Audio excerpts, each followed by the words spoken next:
So friends, अभी हम लोग समझेंगे कि एक्चुअल में जो हम लोग ने बॉन्ड थ्योरी जो पढ़ी है वो एक्चुअली अप्लाई कैसे होती है सेमीकंडक्टर्स, कंडक्टर्स और इन मेटल्स के ऊपर। तो वो देख लेते हैं एक बार।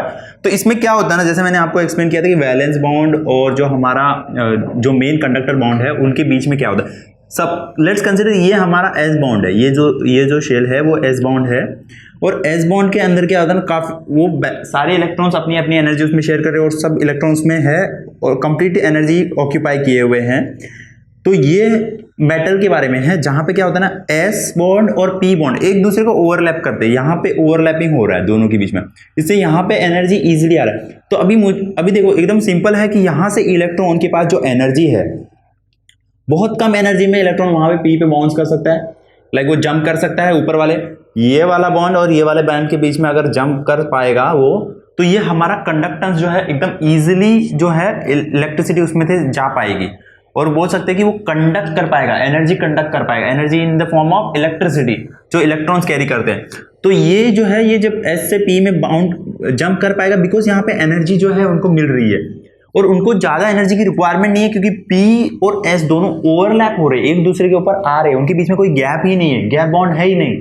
तो इसके लिए ये जो है हमारे मेटल्स होते हैं और उनको हम लोग बोल सकते हैं कंडक्टर्स बोल सकते हैं, क्योंकि जितने भी मेटल्स हैं उनके बीच में एस और पी बॉन्ड जो है वो ओवरलैप हो रहे हैं, इसलिए उसमें कंडक्टिविटी जो होती है सबसे ज्यादा हो जाती है। उसके बाद हम लोग इंसुलेटर्स लेते हैं। इंसुलेटर्स में क्या होता है, ये हमारा एस बॉन्ड है, ये पी बॉन्ड है, इनके बीच में गैप काफी ज्यादा है। तो ये जो गैप बॉन्ड है ना, इसमें बहुत ज्यादा एनर्जी, इतनी एनर्जी की जरूरत पड़ेगी जितनी इनको इलेक्ट्रॉन्स को मिल नहीं पाएगी कि वो पी के ऊपर बॉन्ड्स कर पाए। तो इनके बीच में गैप काफी ज्यादा है। ये जो फॉरबिडन जोन है, फॉरबिडन जोन जो होता है वो काफी ज्यादा है कि उतना एनर्जी उनके पास नहीं है इलेक्ट्रॉन के पास कि वो पी के पास जा पाए, तो वो इंसुलेटर्स में आ जाते हैं हमारे। और ये जो है ये सेमीकंडक्टर्स। अभी सेमीकंडक्टर में क्या होता है ना, ये जो गैप है ना ये वेरी स्मॉल गैप है, ये वेरी स्मॉल गैप बॉन्ड आ जाता है उन दोनों के बीच के, जो एस बॉन्ड है और पी के बॉन्ड है। तो इतना एनर्जी जो है, जब क्या होता है ना एक एब्सोल्यूट टेम्परेचर के बाद ये इलेक्ट्रॉन जो है उसको वो एनर्जी मिल जाती है कि वो यहां से यहां पर जंप कर पाए। तो ये जो गैप है ना, ये गैप बहुत कम है कंपेयर टू इंसुलेटर्स। तो इसके बीच में जब एनर्जी, जैसे ही ये इलेक्ट्रॉन यहाँ पे जंप करेगा तो वो सेमीकंडक्टर्स क्या कर पाएगा, इलेक्ट्रिसिटी कंडक्ट कर पाएगा। ये जो एनर्जी यहाँ से जो जंप करके उनको मिल रही है ना, उसको हम लोग बोलते हैं इंट्रिंसिक सेमीकंडक्टर। जब कोई भी एब्सोल्यूट टेम्परेचर के बाद एनर्जी जो वैलेंस बॉन्ड से उनके जो हमारा पी बॉन्ड है उसमें चली जाती है, इलेक्ट्रॉन वहां से जंप कर लेते हैं, तो ये गैप बॉन्ड जब वो क्रॉस कर लेते हैं ना तो वो कंडक्ट कर पाते हैं इलेक्ट्रिसिटी, और उनको कैसे एनर्जी खाली ज्यादा जरूरत पड़ती है। मेटल्स के अंदर ऐसा नहीं है बिकॉज वहां पे गैप ही नहीं है, यहाँ पर गैप है, इससे उन्हें ज्यादा एनर्जी, ज्यादा इलेक्ट्रिसिटी आपको सप्लाई करनी पड़ेगी, तब वो एक सेमीकंडक्टर जो है वो आपको जो है कंडक्टिविटी उसमें देगा। तो उसके अंदर ना अभी इनकी जो क्वांटिटी, इनकी जो क्वालिटी है उसको बढ़ाने के लिए, इन जो सेमीकंडक्टर्स की जो कंडक्टिविटी है वो बढ़ाने के लिए हमें यहाँ पर यूज किया जाता है डोपिंग। डोपिंग क्या होता है, डोपिंग मतलब कोई भी अभी एक प्योर इंसुलेटर है, प्योर एक कंपाउंड है, सिलिकॉन कंसिडर करो, ये एक प्योर कंपाउंड है जो यहाँ पर क्या हो रहा है कि ये जो सेमीकंडक्टर का जो रोल कर रहा है ये प्योर मेटल है। अभी हम क्या करेंगे, उसमें इंप्योरिटी कुछ ऐड करेंगे जो इलेक्ट्रिसिटी जो है ना कंडक्टिविटी इंक्रीज करेगा हमारा, कोई भी मेटल उसमें ऐड कर देंगे। तो उसमें क्या होगा ना, इनका जो गैप है वो और ज्यादा कम कर देगा वो, तो उसमें और कम एनर्जी लगेगी, तो उसको हम लोग बोल देंगे एक्सट्रिंसिक सेमीकंडक्टर। तो जो मेटल हम लोग ऐड करते हैं उसको हम लोग बोलते हैं डोपेंट।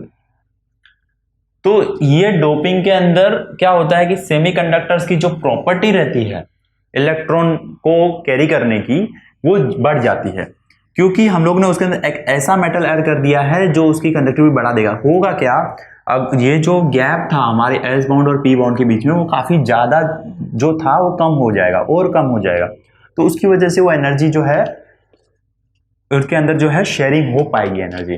तो ये जो है ना, ये चीज आपको एकदम क्लियरली होप समझ में आ गई होगी जब मैंने आपको एटम के अंदर जो मैंने आपको देखिए, ये जो ऑर्बिटल्स के बारे में मैंने जब बताया आपको, तो ये हम लोग कॉमन जो हमारे ऑर्बिटल है ये मैंने आपको बताया, लेकिन इसमें जो इसके अंदर जो इनर और रहते हैं जो कि एस पी डी, ये वाले ऑर्बिटल्स को आपको समझना है। इनके अंदर क्या होता है, ओवरलैपिंग होता है। ये हमारा KLMN जो होता है ना, इनके अंदर आपको ओवरलैपिंग नहीं दिखती है, लेकिन इनके अंदर जो इलेक्ट्रॉन्स और भी होते हैं, इनके अंदर जो हमारे जो ऑर्बिटल्स है, सब ऑर्बिटल्स भी बोला जाता है उनका SP SPD, तो ये वाले जो होते हैं ना, इनका ओवरलैपिंग होता है और इसी से ये वैलेंस इलेक्ट्रॉन, वैलेंस बॉन्ड, ये सब हमें पता चलते हैं। और ये गैप आपको जो है, गैप बॉन्ड जो है, फॉरबिडन जोन जो है, वो आपको अच्छी तरीके से ध्यान में रखता है। ये SPD को ध्यान में रखते हुए ध्यान में रखना है। अगर आप इस व्यू से देखोगे तो आपको जो ये ओवरलैपिंग वाला जो है, ये बॉन्ड, ये समझ में नहीं आता है। और एक चीज है, ये जो है ना, ये थ्योरी है, ये एक थ्योरी है जिससे हमें समझ पा रहे हैं कि कैसे जो है इलेक्ट्रॉन्स शेयर करते हैं बॉन्ड्स। सो ये थ्योरी के हिसाब से हमें, बस एक थ्योरी के हिसाब से हमने समझा है कि ये जो है S और P जो है ओवरलैप हो रहे हैं, इनके बीच में गैप है। ये जो गैप बाउंड है काफी ज्यादा होता है इंसुलेटर्स में, यहाँ पे सेमीकंडक्टर्स में कम होता है।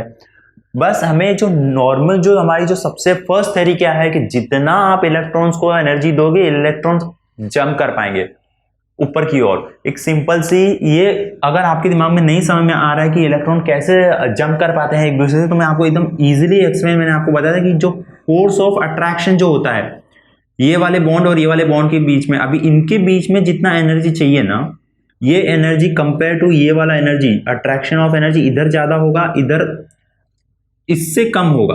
और अगर इसके बाहर वाले ऑर्बिट में जाएंगे तो यहाँ पे और भी कम होगा।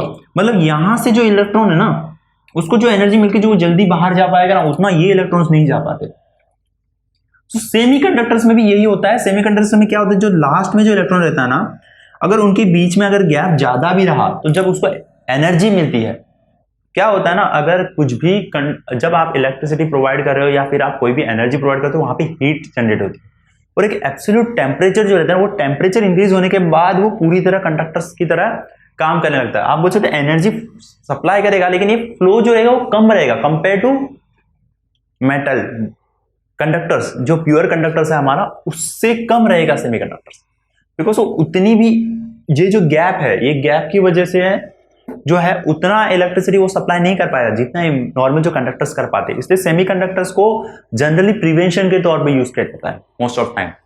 जब ज्यादा इलेक्ट्रिसिटी सप्लाई होगी, जब ज्यादा फ्लो होगा, तो उस समय सेमीकंडक्टर्स काफी हेल्प करते हैं। सो वो सभी यूज किए जाते हैं। सो ये था हमारा जो बॉन्ड गैप है, उसको हम लोग ने समझा है। जो बॉन्ड शेयरिंग है उनके बीच में, वो हम लोग ने समझा है।